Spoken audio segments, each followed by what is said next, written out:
Minsan, ang love, unfair yan. Mahal mo, mahal ka, pero kahit ganun, hindi maging kayo. Hindi mo talaga makukuha ang lahat ng pangarap at gusto mo. Kahit gaano pa kalaki isakripisyo, ibigay at igugol mo, kulang pa rin.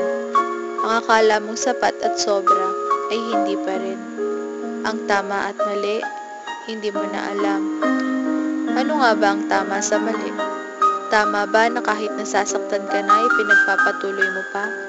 Mali ba na ipaglaban mo ang taong kahit anong gawin mo, hindi mapasayo dahil sa di matapos-tapos na nakaraan at kasalukuyan niya?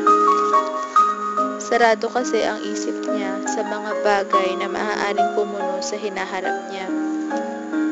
Ayaw niya dahil sa takot na masaktan muli. Unfair, oo. Pero kahit ganun, may magagawa ka pa ba? Wala.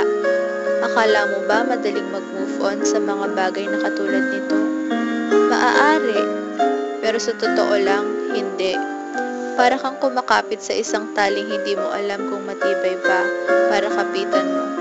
O sadyang marupok ito para bitawan ka. Ako, sa isang banda, gustuhin ko man bumitaw para sa kanya at sumuko, hindi ko magawa. Bakit? Dahil hindi nililinaw ng taong pinapahalagahan ko kung ano ba talaga ang nararamdaman niya. Ano ba ang importansya ko sa kanya? Ewan, hindi ko alam. Basta, bahala na.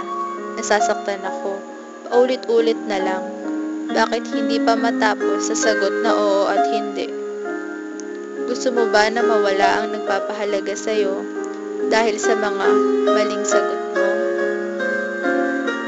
It's better to tell them what you really feel and stop acting that you do care just to lessen the pain that you did.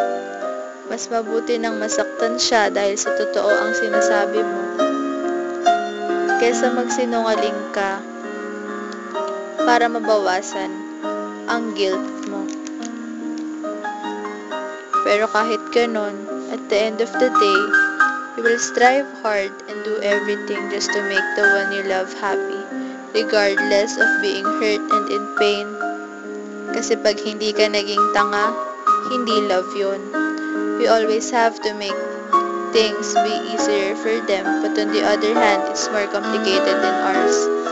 That's love. Kahit masaktan, iwanan, hayaan at ipagtabuyan ka, mananatili ka kasi talagang mahal mo siya. At hindi pa rin sapat ang salitang masakit at tama na para lang bumitaw ka at iwanan mo siya. Kaya ikaw, maging totoo ka sa nararamdaman mo. Kapag mahal mo, mas mabuting iparamdam kaysa sabihin mo.